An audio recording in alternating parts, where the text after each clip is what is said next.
Pemirsa, fase penggemukan babi menjadi fase penting dalam usaha peternakan babi. Penggemukan babi memerlukan perawatan khusus untuk mendapatkan berat badan babi ideal. Makin gemuk seekor babi, makin tinggi cuannya.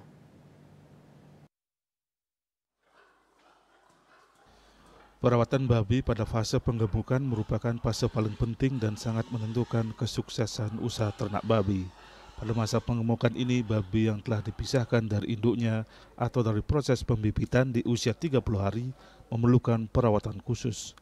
Menurut peternak babi Imade Kusumanaya dari desa Sengenan Penebal Tabanan, pada program penggemukan terdapat 3 fase, yakni fase pre-starter pada usia babi 30 hari pasca dipisah dari induknya, kemudian tahap starter, grower, dan terakhir finisher, atau babi pada masa anak-anak, remaja, dan dewasa siap panen atau telah mencapai berat 100 kg lebih.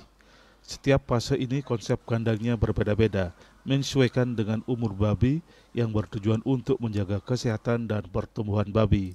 Pada masa penggemukan ini, perawatan kesehatan babi mendapat perhatian penting. Selain itu, pemberian pakan, suplemen, dan vitamin berkualitas juga menjadi keharusan sebagai bagian penting yang sangat signifikan dalam menentukan pertumbuhan babi. Kebersihan kandang juga menjadi kegiatan rutin untuk menjaga kesehatan ternak.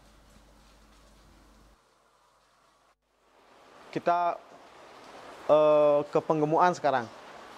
Di fase penggemukan itu dibagi 3, dibagi 4 sih sebenarnya.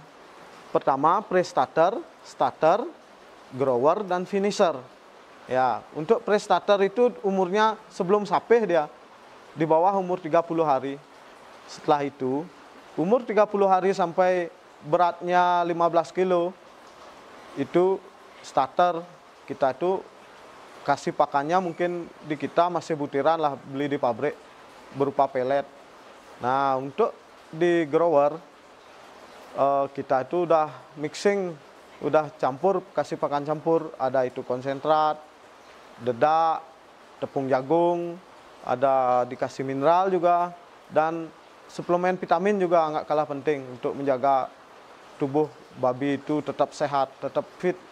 Itu dikala ada perubahan cuaca tidak terpengaruh dia begitu.